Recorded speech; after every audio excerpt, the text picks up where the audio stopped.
Olá, eu sou a Carol Nogueira e esse é o Item Mais da CNN. Depois de mais de 2 meses de tentativas frustradas e contratempos, a Agência Espacial Norte-Americana lançou uma nova missão à Lua.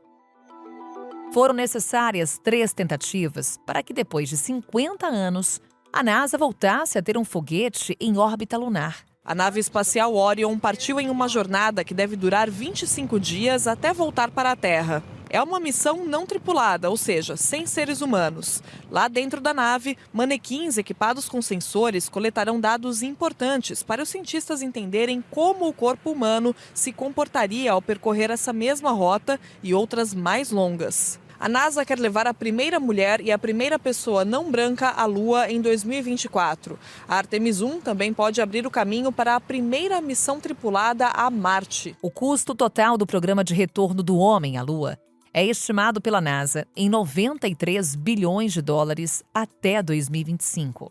Foi na gestão de Joe Biden que a Agência Espacial Norte-Americana cumpriu uma promessa feita por Donald Trump em 2017. O então presidente dos Estados Unidos havia garantido que o país voltaria a liderar a exploração espacial com um foguete construído com tecnologia americana e sendo lançado de solo americano. Uma das cientistas da NASA dedicada à exploração espacial com robôs é a brasileira Rosalie Lopes. Apesar de não atuar diretamente na missão Artemis, Rosalie acompanha de perto os desdobramentos do projeto, que deve abrir caminho para a volta de seres humanos à Lua.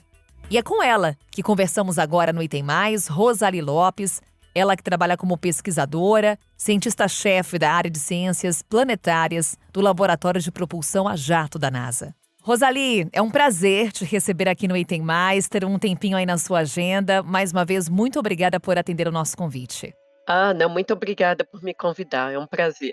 Rosalie, sempre que um brasileiro está em posição de destaque no mundo, a gente fica orgulhoso. Muito bom te ter por aqui. E para começar a nossa conversa, nada melhor do que te apresentar ao público do Item Mais. Rosalie, explica pra gente como se dá o seu trabalho na NASA. O Laboratório de Propulsão a Jato faz missões não tripuladas e faz vários tipos de missão, de observatórios astrofísicos, de observações da Terra, mas o que nós somos mais conhecidos é pela exploração dos planetas, pelas naves como a Voyager nos anos 70 e 80, e depois a Galileu, a Cassini, os rovers que estão em Marte, foram todos daqui, do Laboratório de Propulsão a Jato.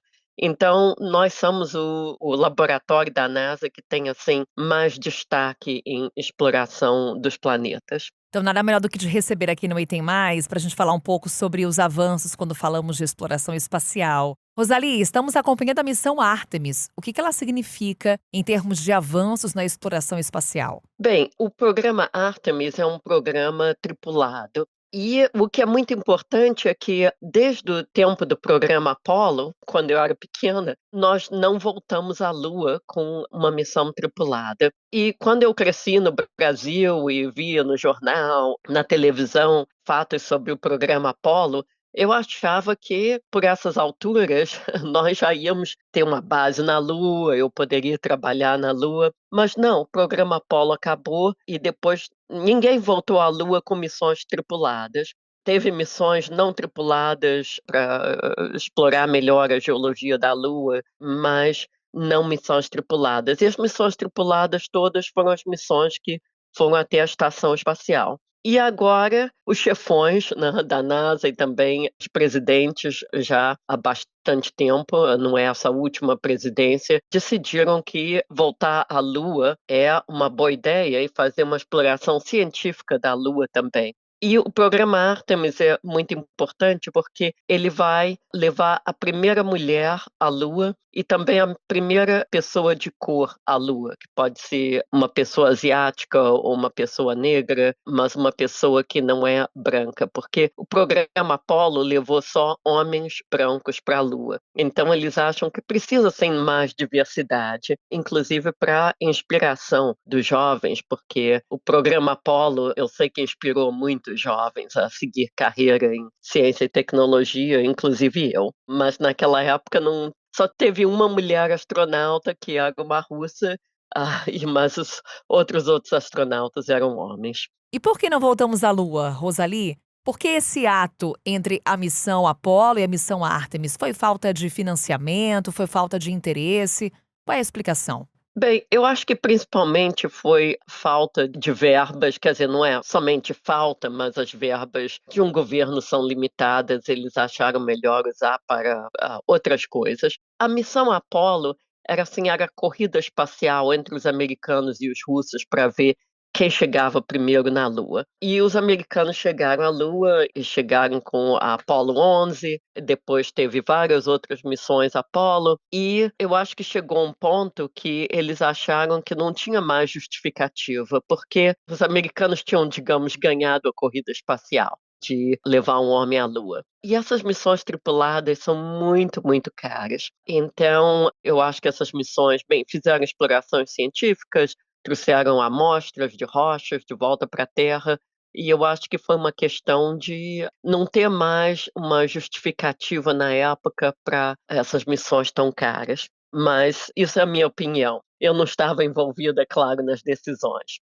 Mas eu acho que a maioria das pessoas acha que foi isso. Foi assim uma falta de justificativa, digamos. Rosalie, do ponto de vista científico, há muita diferença quando a missão ela é tripulada ou quando há apenas o envio de robôs? Sim, tem, porque um humano treinado, digamos, em geologia, pode ser muito mais eficiente, digamos, na superfície da Lua, do que um robô. Porque um robô anda muito devagar e você tem que mandar comandos da Terra para dizer, bem, pega essa rocha aqui, pega essa rocha ali. E os seres humanos, o cérebro humano é uma coisa que nós não conseguimos ainda reproduzir com robôs. E a missão Artemis, inclusive, a NASA também está preparando missões robóticas, inclusive um rover pode colher muitas amostras, porque o rover pode ficar na superfície na Lua por muito mais tempo. E depois os astronautas podem escolher quais as amostras são mais significantes de um ponto de vista de geologia. Os astronautas podem colocar instrumentos na Lua e fazer experiências que é muito mais fácil com um ser humano do que um robô. Mas também tem um papel importante para a exploração robótica. Então é a questão de ter os dois. Os benefícios são diferentes. Então o ideal é realmente ter missões robóticas e missões tripuladas. Rosalie Lopes segue conosco nesse episódio do Item Mais. Os últimos anos marcaram a retomada da corrida espacial num novo cenário. Agora, países como China e Índia e empresas privadas também atuam em projetos voltados para a exploração do espaço.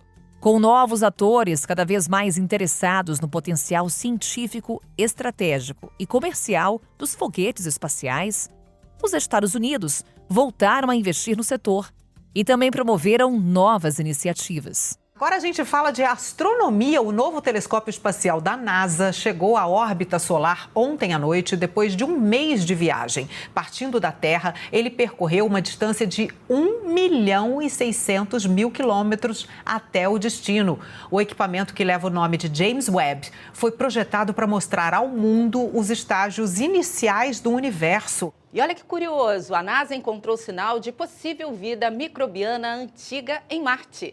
Segundo a agência espacial, o material ainda não é uma prova concreta da existência de vida no planeta, mas é a melhor chance até hoje. A NASA acabou de fazer um teste de defesa da Terra. Uma nave viajou em direção a um meteoro e bateu nele. Bateu de propósito. A ideia é fazer o asteroide mudar de trajetória. Com isso, a agência americana pretende traçar um plano para afastar da Terra outros meteoros, que no futuro poderiam representar uma ameaça para todos nós que vivemos aqui neste nosso planeta Terra. As dúvidas sobre o universo e a busca por sinais de vida no espaço sempre despertaram a curiosidade humana. As descobertas, depois de décadas de pesquisas científicas, produziram desenvolvimento tecnológico e impulsionaram planos de que o homem chegue ainda mais longe. E é sobre a expectativa de novas descobertas que seguimos numa conversa com a Rosalie Lopes, ela que é cientista-chefe da área de ciências planetárias do Laboratório de Propulsão a Jato da NASA, nossa convidada especial aqui no Item Mais. Rosalie, a pergunta que sempre nos fazemos: até onde a exploração espacial pode chegar?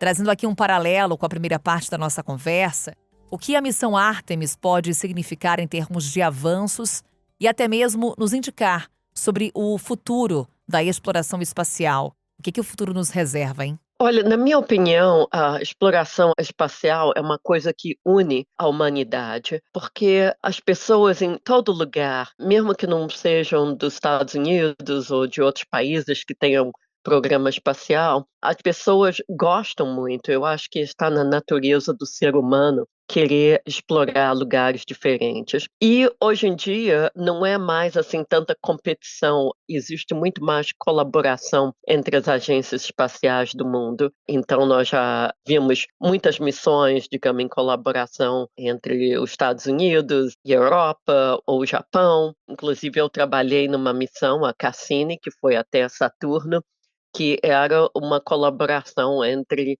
a NASA e a Agência Espacial Europeia. Então, por volta de 1/3 dos cientistas eram europeus. E isso é muito importante. A colaboração no espaço, eu acho que é uma coisa importante. Agora nós temos uma missão que vai a Marte, trazer amostras que foram colhidas por um robô de rochas de Marte. E essa missão também vai ser uma colaboração entre a Agência Espacial Europeia e os Estados Unidos. Então, eu acho que tem muita razão, muito motivo para colaboração entre várias nações. Qual é hoje, Rosalie, a grande ambição em termos de exploração espacial? Eu acho que a maior ambição não de todos os cientistas, mas de muitos nós, é aquela pergunta: existe vida em outro lugar? Ou já existiu vida em outro lugar? Eu não estou falando assim de vida inteligente, mas, digamos, vida microscópica. Já existiu vida em Marte? Então, é uma razão de colher essas amostras em Marte, num lugar onde nós sabemos que já teve água, e trazer de volta para a Terra, onde nós temos laboratórios ótimos que não se pode reproduzir num robô, e procurar sinais que vida existiu. E também o que nós chamamos os mundos de oceano, que são luas de Júpiter, Saturno, Urano, Netuno, são luas geladas, mas que embaixo de uma carapaça de gelo tem água. Será que existe vida ou já existiu vida nesses oceanos? Então é uma questão muito importante.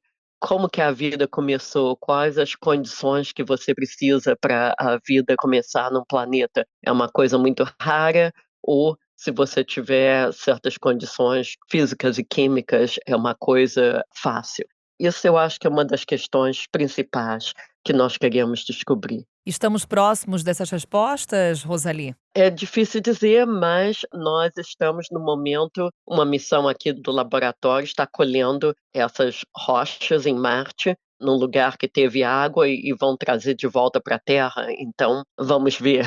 E tem missões que estão sendo estudadas para ir a uma lua de Saturno chamada Enceladus, onde tem como se fosse geysers que vêm do oceano, que está debaixo dessa crosta de gelo, e analisar essas plumas dos gases para saber se tem algum sinal de vida.